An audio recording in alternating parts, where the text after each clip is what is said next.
Hello friends, দেখো চলে এসেছি অনেক দিন পর আর একটা ভিডিও নিয়ে। আমার মতো ল্যাথখোরার একটাও নেই, ভিডিও বানাবো করে ভিডিও বানাই আর ছাড়াও হয় না। তো দেখো আজকে আমি ঘুম থেকে উঠতে আমার অনেকটাই দেরি হয়ে গেছিলো, অনেকটাই। তো সমস্ত বাসি কাজ সেরে চলে এসেছি আগে পুজো করতে। তো পুজো করতে আসার আগে ফার্স্ট কাজ থাকে ঠাকুর ঘরটাকে আমার পরিষ্কার করা। তো সমস্ত ফুল তুলে নিলাম, ফুল তুলে এখন চলে এসেছি ছাদের অবস্থা তো আমার প্রচণ্ডই খারাপ, কিন্তু এই বাগান বিলাসগুলোকে দেখলে না মনটা একটু হলেও হ্যাপি হয়ে যায়।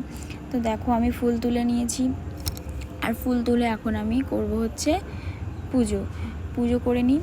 তো দেখো ফুল তুলে নিয়েছি, আর এদিকে চলে এসেছি ভোলে বাবাকে চান করাতে। বাবাকে চান করিয়ে বাবার পুজো করে, ঠাকুরের পুজো করে আলাদাই একটা শান্তি পাওয়া যায়। এই জিনিসটা আমি আগে বুঝতাম না, বাট এখন ফিল করতে পারি মন থেকে যে হ্যাঁ, ঠাকুর আছে। নিজের সমস্ত দুঃখ কষ্ট বাইরের কাউকে না বলে শুধুমাত্র একজনের কাছে বলো, যে কিনা তোমার সব কিছুটা শুনবে আর হ্যাঁ, সব কিছুটা রাখবি। দেখো আমার মাকে কত সুন্দর লাগছে, লক্ষ্মী ঠাকুরটাকে। নিজের কাছে যা ফুল হয়েছে তো সেই ফুল দিয়েই আমি আজকে ঠাকুরকে পুজো করেছি।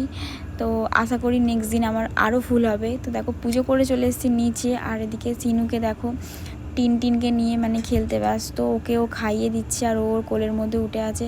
এমন হয়েছে ওকে না খাইয়ে দিলে ও খাবে না, আর সারা দিন তো এরা এই করতে থাকে।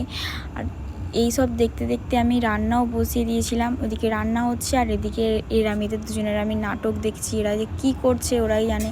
আমার ভয় করছে উড়ে না পালায়, তাও ওকে বার করবে, খাঁচা দিয়ে বার করে ওর সাথে খেলবে। আর দেখো ওর কাঁধে উঠে যাচ্ছে, সারাদিন এই করতে থাকে।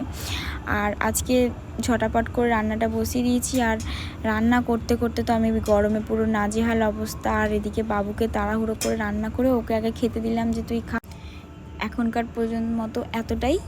তো আবার পরে নতুন একটা ভিডিওর সাথে আরও অনেক কিছু শেয়ার করব।